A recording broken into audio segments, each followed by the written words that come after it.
시작되었습니다. 우리에게 늘 새로운 것으로 먹이시고 입히시고 채우시며 책임지시는 하나님을 기대하시는 마음으로 이 한 주를 또한 오늘 하루를 하나님과 함께 살아가시기를 축복드립니다. 우리 다 함께 새 찬송가 274장 통일 찬송가 332장 주님께 올려드리심으로 4월 27일 새벽기도 예배를 시작하도록 하겠습니다.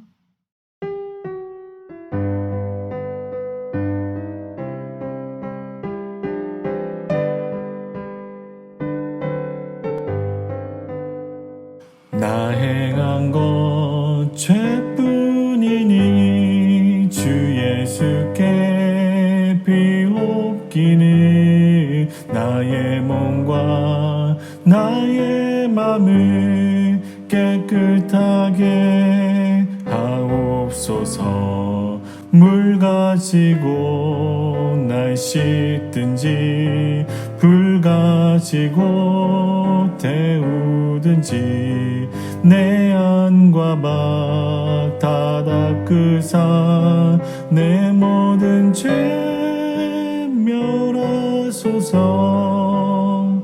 내 어두운 눈 밝히시니 참 기쁘고 고마우나 그보다 더 원하오니 정결한 마음 주옵소서.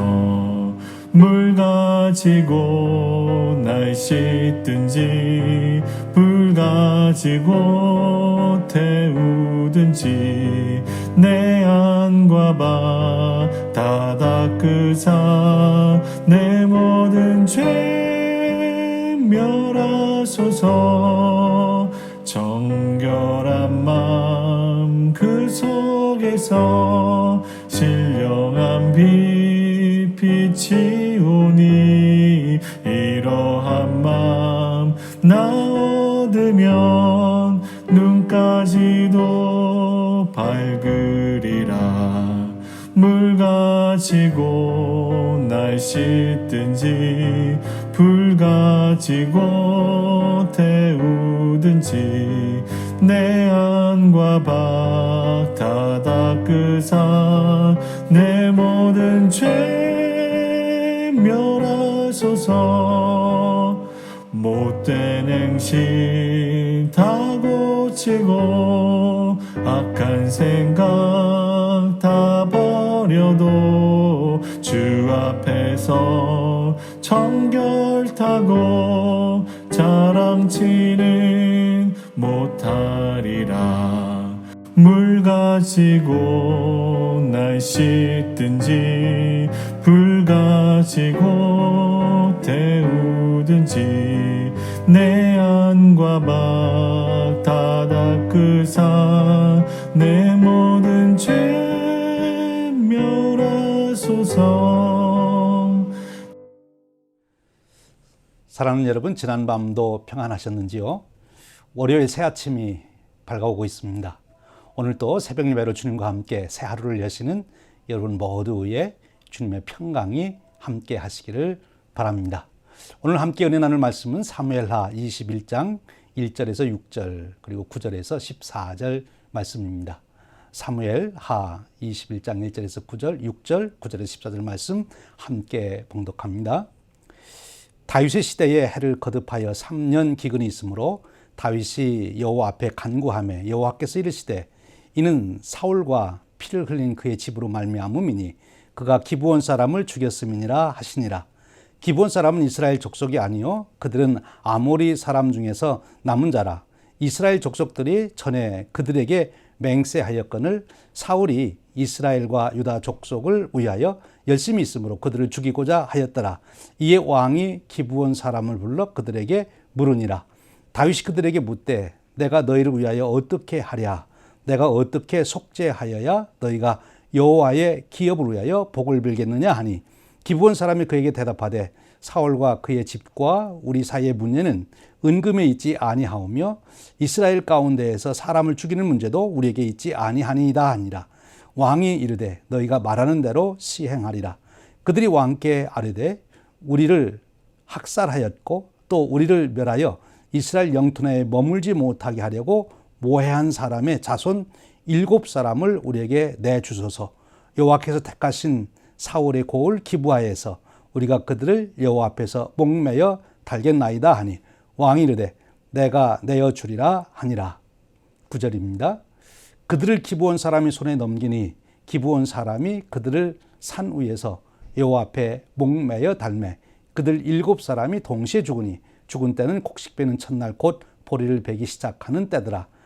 아야의 딸 리스바가 굵은 배를 가져다가 자기를 위하여 바위 위에 펴고 곡식 베기 시작할 때부터 하늘에서 비가 시체에 쏟아지기까지 그 시체에 낮에는 공중의 새가 앉지 못하게 하고 밤에는 들짐승이 범하지 못하게 한지라.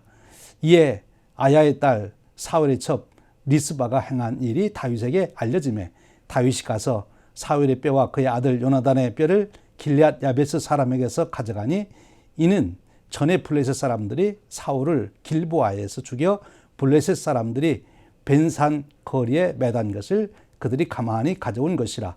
다윗이 그곳에서 사울의 뼈와 그의 아들 요나단의 뼈를 가지고 올라오매 사람들이 그 달려 죽은 자들의 뼈를 거두어다가 사울과 그의 아들 요나단의 뼈와 함께 베냐민 땅 셀라에서 그의 아버지 기스의 묘에 장사하되 모두 왕의 명령을 따라 행하니라. 그 후에야 하나님이 그 땅을 위한 기도를 들으시니라. 이 말씀은 사랑의 하나님께서 그의 사랑하는 자녀들에게 주시는 은혜의 말씀입니다. 아멘.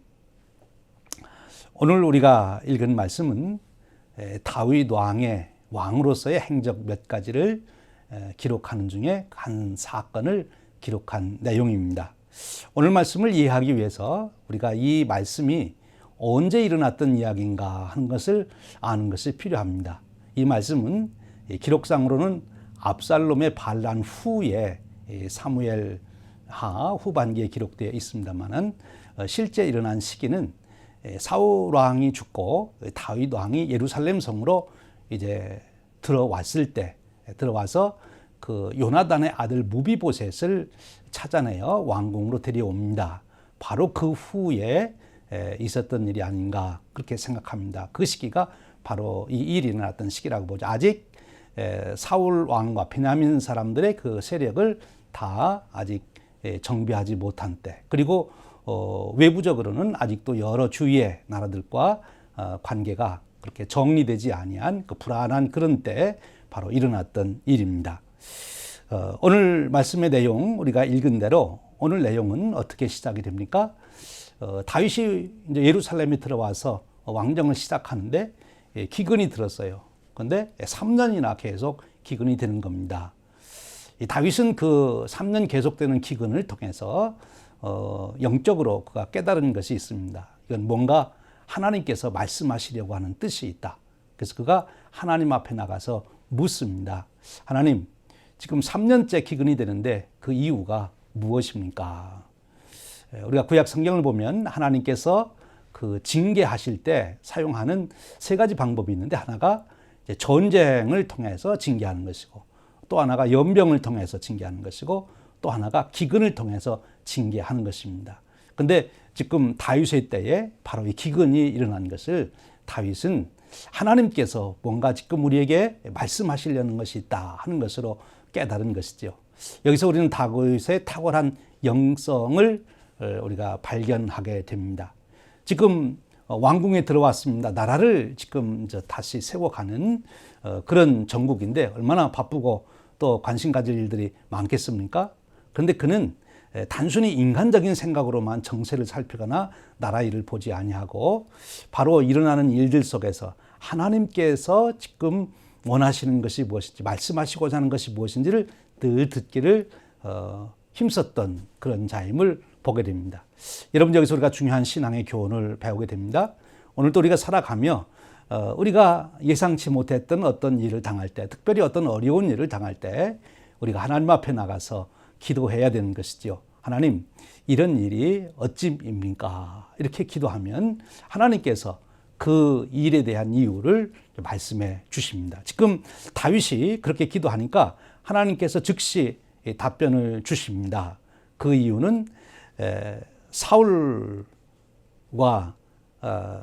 피를 흘린 그의 집으로 말미암음이다. 그가 기브온 사람을 죽였다. 사울 왕이 기브온 사람들을 죽인 일로 인해서 지금 기브온 사람들이 너무 한에 맺혀 있기 때문에 그래서 하나님께서 지금 기근으로 이스라엘 백성들에게 벌을 주고 있다. 그렇게 지금 말씀하고 계시는 거예요. 그럼 이제 이 문제를 해결해야 되지 않겠습니까? 그래서 이 문제를 해결하기 위해서 지금 다윗이 기브온 사람들을 이제 부르게 됩니다. 여기서도 우리가 중요한 것을 깨닫게 되는 거지요. 우리가 어떤 일을 해결하려고 할 때 다른 사람에게 상의하지 않고 당사자를 만나서 물어봐야 정답을 얻을 수가 있습니다. 지금 다윗이 국정의 바쁜 중에 이 기브온 사람들을 불러서 묻습니다. 내가 어떻게 해줘야 되겠느냐 그렇게 묻습니다. 그랬더니 이제 그들이 얘기를 합니다. 자기들을 죽이고 자기들을 이스라엘 사는 영내에서 쫓아내려고 했던 사울과 그의 자손들, 그와 합세했던 자손들을 우리에게 내어주십시오. 그러면 우리가 그들을 처형을 하겠습니다. 그렇게 이제 요청을 하게 되는 거죠. 다윗이 약속을 합니다. 그렇게 하겠노라고 약속을 합니다. 이 이야기 속에서 우리가 몇 가지 신앙적으로 정리해야 될 아주 중요한 일들이 있습니다. 여기서 나오는 이야기 중에 사울 왕이 잘못했는데 왜 그의 후손들이 벌을 받아야 되느냐 하는 거죠. 우리 성경 말씀에 보면 부모가 잘못하면 그 벌을 3, 4대까지 이르게 하고 부모가 잘하면 1000대 이르러 복을 받게 하겠다 이런 말씀이 나오잖아요. 그 말씀을 우리가 바로 이해해야 되는 거죠. 그 말씀이 언뜻 보면 마치 연자제와 같은 그런 말씀으로 들립니다. 그러니까 부모가 잘못한 것 때문에 자녀는 아무런 잘못도 없는데 그 벌을 그냥 받아야 된다 이렇게 생각하게 되고, 또 자녀는 아무런 잘한 것도 없는데 부모가 잘해놓으면 뭐 1000대까지 복을 받는다 이렇게 우리가 생각할 수 있는데, 사실 그 표현의 방법은 그 당시 하나의 문학적인 표현의 방법으로서 강조법으로 사용된 것입니다. 다시 말하면 그 부모된 자가, 그 당사자가 정말 잘 해야 되는 것이 중요한 것이고, 또 잘못하게 되면 이제 벌을 받는다고 하는 그 분명한 메시지를 전하기 위해서 주신 거죠. 우리가 성경을 해석할 때 한 부분만 보지 않고 이제 전체를 우리가 해석을 해야 됩니다. 보고서 해석을 해야 바른 해석이 되죠. 그런데 성경에서 하나님은 공의의 하나님이십니다. 공의의 하나님. 부모가 잘못한 것 때문에 잘못도 없는 그 아들에게 절대로 벌을 내리시는, 저주를 하시는 그런 하나님이 아니시라는 거예요. 그리고 부모가 잘했기 때문에 자손은 못하는데 무조건 자손에게 복을 준다. 그것도 아니라는 거지요. 여기에 아주 중요한 하나님의 원리가 있습니다. 지금 이스라엘 백성들의 이런 일들을 놓고 이해할 때 두 가지 중요한 우리가 그 원리를 알아야 되는데, 하나님이 어떤 일을 하실 때 하나님의 속성에 맞는 그런 일을 하십니다. 즉 우리 사람도 그 사람의 성격을 보면 그 사람이 어떤 일을 행하는지를 알 수 있잖아요. 또 반대로 그 사람이 행하는 일을 보면 그 사람의 성격도 우리가 이제 파악하게 되는 건데, 사람은 성격과 그가 하는 일이 분리될 수가 없습니다. 성격대로 행하게 됩니다. 하나님도 역시 마찬가지입니다. 하나님의 성격대로, 하나님의 속성대로 하나님도 하나님의 역사를 이루어 가시는 거예요. 근데 여기서 중요한 것이 무엇인가 하면 하나님의 공의라고 하는 것입니다. 하나님은 공의의 하나님. 이것이 구약성경, 신약성경 전체를 통해서 흐르는 아주 중요한 하나님의 속성입니다. 그러니까 이 속성으로 오늘의 본문의 사건도 우리가 이해하려고 할 때 오해 없이 우리가 이해할 수가 있습니다. 이 공의의 하나님. 그리고 두 번째로 우리가 이해할 때 하나는, 하나님께서 이스라엘 백성들을 볼 때 하나의 공동체로 봤다는 거예요. 연대 공동체. 그래서 이스라엘 백성들에게는 그 연대 공동체라는 말은 대표성이 있다는 의미가 되는 겁니다. 그러니까 한 사람한테 하나님이 말씀하시면 전체에게 말씀하신 것이 되고 또 전체에 대한 어떤 일을 물을 때 한 사람이 대표로 물을 수도 있어요. 그러니까 벌을 받을 수도 있어요. 그러니까 이 하나님께서 부르신 이스라엘 백성들은 그 공동체, 연대 공동체라고 하는 것을 그 속성을 우리가 잘 알아야 합니다. 즉, 그 사람 간에 상하 관계가 없어요. 이스라엘 백성들은 너나 나나 할 것 없이 모두가 다 하나님 앞에 공정하게 서는 높고 낮은 사람이 없다는 거죠. 주인과 종이 없어요. 하나님 앞에 이스라엘 백성들은 똑같은 자격과 똑같은 권한과 똑같은 입장에서 하나님 앞에 서게 된다 하는 것입니다. 이 두 가지 원리가 오늘 말씀을 이해하는데 아주 중요한 기본이 되는 것입니다. 하나는 하나님의 속성 중에 하나님의 공의, 또 하나는 하나님이 이스라엘 백성들을 부르실 때 연대 공동체로 부르셨다고 하는 것, 이것을 우리가 꼭 기억해야 되는 거죠. 그래서 지금 사울 왕이 잘못했는데 지금 기근이 어디에 임합니까? 온 백성에게 다 임하는 거예요. 왜냐하면 그들이 한 공동체의 연대성을 가지고 있기 때문에 연대 책임을 지금 져야 되기 때문에 그렇습니다. 그러면서도 하나님은 공의의 하나님이세요. 그러니까 하나님께서 죄도 안 진 사람에게 죄 지은 사람 때문에 벌을 주지 않아요. 악인에게 때문에 의인을 벌하시지 않는 분이 하나님이십니다. 또 의인 때문에 악인에게도 무조건 복을 주시는 분이 아니시라는 거죠. 각자는 자기에게 합당한 하나님 앞에 설 수 있는 근거가 되어져야 된다 하는 것입니다. 이제 오늘 말씀 속으로 들어가서 조금 이 말씀을 구체적으로 한번 이해해 보려고 합니다. 지금 사울 왕이 잘못했는데 그의 아들들을 이제 내어달라, 그의 자손들을 7명을 내어달라 이제 그러잖아요. 다윗이 이제 내어져서 결국 처형하게 되는데 이 처형된 7사람은 그러면 억울하게 사울 왕이 잘못해서 죽은 거냐? 그렇지 않다는 거죠. 여기 처형된 7사람도 사울 왕이 이 기브온 사람들을 박해할 때 그들을 죽이고 학살하고 그들의 재산을 다 몰수하고 그러려고 할 때 합세했던 후손들이다. 그렇게 보게 되는 것입니다. 우리가 성경을 잘 읽어보면 그런 것을 우리가 이제 알아낼 수가 있게 되는데 이 사울의 아들들 중에 오늘 성경 말씀 보면 다윗이 무비보셋은 아껴서 빼놔요. 그리고 이제 다른 사람을 그 후손들 중에 내어줍니다. 근데 이 무비보셋은 누구입니까? 요나단의 아들이잖아요. 단순히 무비보셋이 요나단의 아들이었기 때문에 그런 것이 아니라 이 요나단과 무비보셋은 다윗이 기브온 사람들을 학살하고 그들의 재산을 몰수할 때 거기에 가담하지 아니했다는 거예요. 원래 요나단이 이 사울의 그 집안에 이제 여러 아들이 있는데 성경에 나온 이름만이 아니라 아마 더 많이 있을 거예요, 분명히. 그런데 다른 아들들은 다 아버지하고 그 하나가 되어 가지고 지금 기브온 사람들을 학살하고 그들의 재산을 빼앗는데 열심을 냈어요. 근데 요나단은 그렇지 아니었다는. 그래서 그 성경 잘 읽어보면 이 요나단이 아버지하고 이 뜻이 갈리고 계속 엇나가는 것을 볼 수 있어요.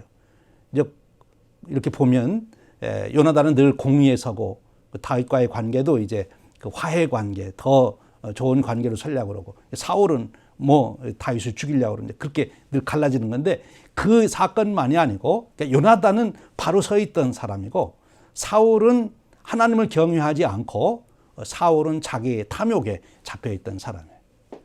그래서 전부 진멸하라는데도 진멸하지 않고 자기가 그 전리품들을 가져왔다. 나중에 이제 그렇게 책망을 받지 않습니까? 이 기브온 사람들 관계도 똑같아요. 기브온 사람들이 이스라엘 백성들 안에 여호수아 때 이제 들어오지 않습니까? 여호수아가 속아서 들어온 거지만 약속을 했기 때문에 여호수아가 나중에 그들을 전쟁에서도 구해주고 이스라엘 백성들은 이제 기브온 사람들은 이스라엘 백성들 중에 살면서 같이 평화롭게 살도록 그렇게 했던 거거든요. 그런데 이제 이 사울 왕이 돼서 보니까 이 기브온 사람들의 재산을 빼앗으면은 많이 유익이 될 것 같아요. 그러니까 기브온 사람들을 학살하고 그들의 재산을 빼앗는다고 하니까 재산에 같이 탐이 났던 사람들이 다 왕을 서포트 했던 거지요. 이게 잘못이에요. 하나님 보실 때 정말 악을 행한 것이지요. 그래서 신명기 24장 14절 15절에 보면 공의 하나님께서 이렇게 말씀하신 게 있어요. 곤궁하고 비난한 품꾼은 너희 형제이든 내 땅 성문 안에 우거하는 객이든지 그를 학대하지 말며 그 품삯을 당일에 주고 해진 후까지 미루지 말라. 이는 그가 가난함으로 그 품삯을 간절히 바랍니다. 그가 너를 여호와께 호소하지 않게 하라. 그렇지 않으면 그것이 네게 죄가 될 것임이니라. 다윗이 지금 기브온 사람들에게 묻잖아요. 우리가 어떻게 해줘야 너희들이 우리를 위해서 축복하겠느냐. 즉 하나님 앞에 이 억울함을 당한 자들이 하소연을 하면 하나님이 그 억울한 자들의 하소연을 들으신다는 거예요. 그래서 억울하게 한 사람을 하나님이 벌하시는 공의의 하나님이시다 하는 겁니다. 지금 이 문제를 다윗이 지금 바로 잡고 있는 거죠. 어찌 보면 하나님께서 지금 다윗을 이스라엘 왕으로 세우면서 여러 국가 정책 중에 하나가 자기의 지파 간의 문제도 잘 해결해야 되지만 지금 이스라엘 안에 들어와 있는 이 기브온 사람들과 같은 그런 사람의 문제도 잘 정책적으로 해결해야 되지 않겠어요? 그런데 지금 사울 왕 때 완전히 그거를 망쳐놨어요. 그래서 지금 사울 왕 때는 계속 전쟁하는 쪽으로 이제 그리고 자기 민족과 다른 사람들을 내가 쫓는 그런 쪽으로 정책을 펴가는데 다윗은 그들과 화해하고 그들과 평화를 유지하고 이렇게 하는 쪽으로 이제 가게 되는 거죠. 공의의 하나님, 평화의 하나님을 드러내는 것입니다. 여기서 우리는 다시 한번 오늘 다윗의 이런 일들을 통해서 우리가 교훈을 받습니다. 첫 번째로는 어떤 일이 있으면 그 일 속에서 하나님 내게 주시려고 하는 말씀이 무엇인가 하는 것에 우리가 귀를 기울일 줄 알아야 된다 하는 것입니다. 그래서 여러분 우리가 우리의 삶에 경험되는 모든 문제를 놓고 하나님 앞에 나아가서 물어야 되는 것입니다. 하나님, 이 일이 왜 이렇게 일어나는 것입니까? 제가 잘못한 것은 없습니까? 제가 어떻게 해야 되겠습니까? 오늘 저와 여러분에도 그런 축복이, 그런 영성이 있으시기를 축원합니다. 그리고 우리가 무슨 일을 처리할 때 가장 중요한 것은 하나님의 속성에 맞는 이 공의의 처신이 있어야 된다는 거예요. 다윗도 얼마든지 기브온 사람들을 물리치고 그들의 재산을 빼앗고 그럴 수 있지만 다윗은 약자 편에 서서 그들의 하소연을 들어줍니다. 그리고 벌을 하는데 무조건 벌을 하는 것이 아니라 그 일에 가담했던 사람들을 벌하게 되는 것을 보게 됩니다. 죄를 지은 자가 죄값을 받게 되는 거지요. 이 다윗은 그 일을 집행해 나가는 과정에서도 많은 자비와 그런 그 덕을 보여줍니다. 그 사람들 7명 죽은 다음에도 그 시체 때문에 여기 보면 그 사울의 집안의 그 여인이 리스바가 이제 그 시체들을 보호하기 위해서 애쓰잖아요. 어찌 보면 왕이 내어주어서 이제 처형당한 사람들 제수지 않습니까? 그러니까 그 시체를 잘 돌본다는 것은 왕의 뜻에 거슬리는 것과 같은 일일 텐데 다윗은 그것을 노여하지 않고 오히려 더 칭찬해 줍니다. 나중에 큰 상을 주는 것을 볼 수 있습니다.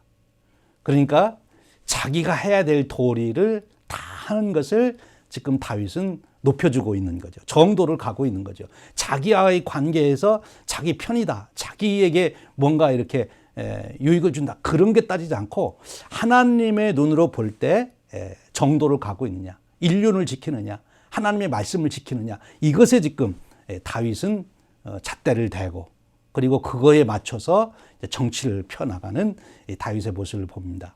사실 이 사건으로 인해서 다윗에게 정치적으로 하나 해결된 문제는 있어요. 그게 뭔가면 지금 예루살렘에 들어와 정권을 잡고 다 정리해 가는 중에도 여전히 걸림돌이 된 것이 전 왕, 사울 왕이 가졌던 세력이거든요. 베냐민 지파를 중심으로 한 그 세력들, 특별히 사울 왕가를 중심으로 한 세력들. 나중에 후일에 보면은 압살롬 반란 때도 그게 드러나잖아요. 그러니까 이때 이 사울 왕의 이 7 그 자손들을 처형하지 않았으면 어쩌면 그것이 다윗에게는 큰 걸림돌이 됐을지도 몰라요. 그런데 하나님은 공의를 세워나가는 과정 중에 자연스럽게 이런 문제를 정리해 주시는 거죠. 하나님께서 그 말씀대로 살려는 자에게 형통함으로 인도하시는 축복을 우리는 다윗에게서도 보게 되는 것입니다. 여러분, 오늘 우리에게도 그런 축복이 함께 하시길 바랍니다. 우리가 하나님 말씀대로 살려고 할 때 하나님께서 자연스럽게 형통함의 길을 주시게 되는 거죠. 다윗이 정적을 없애려고 사울 왕의 아들들을 기브아 사람들에게 내어준 게 아니에요. 하나님의 공의를 위해서 내어줬는데 그것이 결과적으로는 다윗에게는 정치적으로도 유익을 가져오는 그런 사건이 되었다 하는 거지요. 이 사건을 통해서 다윗은 마음에 깊이 새겼을 것입니다. 아, 우리나라 안에 이 이스라엘 백성들만이 아니라 이민 와 있는 사람들, 타 인종, 타 민족 사람들도 정말 잘 보호해야 되겠다 하는 마음을 다윗이 새기게 되는 거죠. 또 기브온 사람들은 이 일로 인하여 다윗에게 충성하는 그런 사람이 되지 않겠습니까? 그리고 이 사울 왕가에서도 자기들이 완전히 멸절될 줄 알았는데 바로 이 시체를 수습하는 과정에서 사울 왕과 또 요나단의 뼈까지 갖다가 그 조상의 묘실에 묻어 주는 이런 다윗의 행위, 이런 것들을 통해서 그들에게도 자비를 베풀고 그들의 마음을 사는 그런 결과를 가져오게 됐다 하는 것입니다.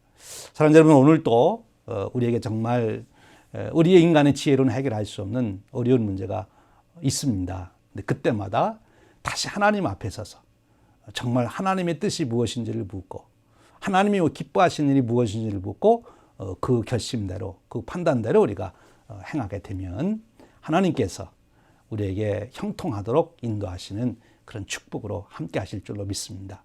오늘 말씀을 통해서 다시 한번 우리는 공의의 하나님을 생각하게 되고 우리가 누구든 억울하게 해서는 안 되겠다 하는 것을 다시 한번 마음에 새기게 됩니다. 오늘도 하루를 소개하시는 동안 여러분의 삶 속에 이웃에게 덕을 세우고 평화를 나눌지언정 원한이 되지 않는 그런 삶이 되시기를 주님의 이름으로 축원드립니다. 공의의 하나님 믿는 우리가 우리 삶 속에 공의를 드러내는 축복의 하루 되시기를 주님의 이름으로 축원드립니다. 함께 기도하겠습니다. 은혜로우신 하나님, 감사합니다.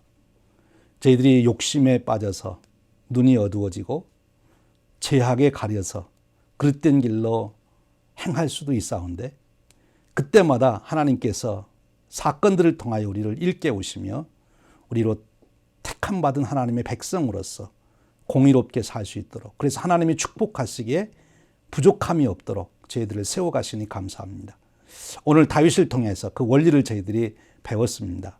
무슨 일이든 하나님 앞에 나아가 묻게 하옵시고 하나님께서 말씀해 주실 때 결단하여 순종할 수 있게 하여 주옵시고 하나님의 속성인 공의를 쫓아 우리의 모든 일을 판단하고 처리해 갈 수 있도록 은혜 주시기를 원합니다.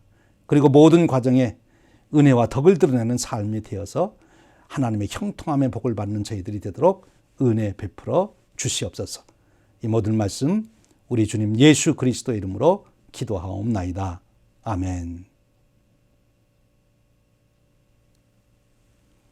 여러분 이제 각자 있는 처소에서 우리 10분 이상씩 꼭 기도해 주십시오. 오늘 말씀에 근거해서 기도해 주시고 지금 코로나19로 어려움을 겪는 우리 모든 일들을 놓고 기도해 주시기를 바랍니다. 오늘 또 주님 평강이 함께 하시기를 바랍니다.